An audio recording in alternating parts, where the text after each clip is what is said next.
దీంట్లో ఎటువంటి కెమికల్స్ రాసుకోవటం లేదంటే రాసుకుని ఆ ఆయింట్మెంట్స్ లేదంటే ఆ కెమికల్ ఎక్స్టర్నల్ అప్లికేషన్స్ రాసుకుని బయట ఎండలో నుంచోవటం లేదంటే మొత్తం బాడీ అంతా రాసి వాడినప్పుడు బాగానే ఉంటుంది, మళ్ళీ స్నానంకి వెళ్ళొచ్చిన తర్వాత ఒక అరగంట తర్వాత మళ్ళీ ఫ్లేక్స్ అనేవి వచ్చేస్తూ ఉంటాయి.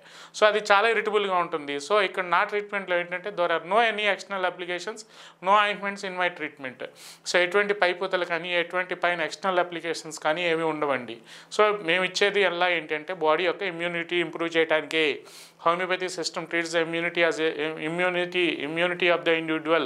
Homeopathy builds the immunity of the individual. Homeopathy treats the each and every individual as a fresh case అని చెప్తూ ఉంటాం. సో ఇక్కడ మనం ఒక ఇండివిజువలైజేషన్గానే మనం ప్రాసెస్లో ముందుకెళ్తూ ఉంటాం. సో ప్రతి ప్రతి సోరియాసిస్ పేషెంట్కి ఒకే మెడిసిన్ అనేది ఇవ్వడానికి ఉండదు. సో వాళ్ళ మైండ్ సెట్ బట్టే వాళ్ళకి మన మెడిసిన్స్ ఉంటాయి. సో ఇది జెనెటిక్ కాన్స్టిట్యూషనల్ సిమ్లిమమ్ అని చెప్తూ ఉంటాం. సో దీన్ని శరీర తత్వానికి బట్టే మనం మెడిసిన్ ఇస్తాం కాబట్టి సో వీళ్ళకి సో ఇది చాలా వరకు 199.99% safe and gentle healing plus faster recovery. పెద్ద పాయింట్ ఏంటంటే ఫాస్టర్ రికవరీ.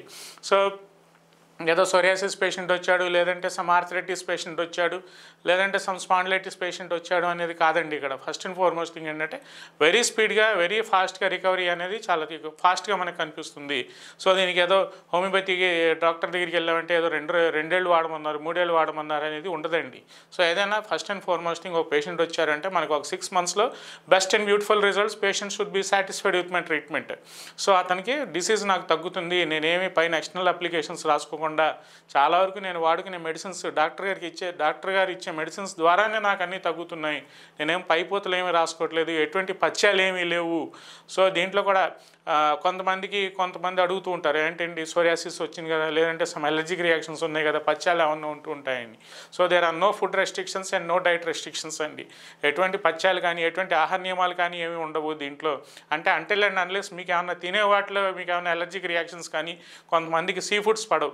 సో అట్లాంటి వాళ్ళల్లో కొన్ని ఫుడ్ రెస్ట్రిక్షన్స్ ఉంటాయేమో కానీ so 99.99% there are no food restrictions అండి. వాళ్ళకి ఏదైనా డయాబెటీస్ ఉంది, లేదంటే హైపర్ టెన్షన్ ఉంది, లేదంటే ఏదైనా కిడ్నీ ప్రాబ్లం ఉంది, లేదంటే అదర్ కోమార్బిడిటీస్ ఏమన్నా దీర్ఘకాలిక వ్యాధులు ఏమన్నా ఉంటే అటువంటి వాళ్ళలో ఏమన్నా వాళ్ళకుంటే పర్సనల్ ఫుడ్ రెస్ట్రిక్షన్స్ ఉంటాయి. కానీ homeopathy has no food restrictions అండి. సో ఇట్లాంటివన్నీ మనం ప్రాసెస్ ప్రకారంగా ట్రీట్మెంట్ ప్రోటోకాల్ ప్రకారంగా వెళ్తే అది ఎటువంటి సోరియాసిస్ వ్యాధి అయినా, అది ఎటువంటి దీర్ఘకాలిక వ్యాధి అయినా చాలా ఫాస్టెస్ట్గా చాలా మంచి రికవరీ అనేది with in a short period of time మనం తీసుకురావచ్చని ఈ వీడియో ద్వారా నేను మన వ్యూవర్స్కి చెప్పదలుచుకున్నాను.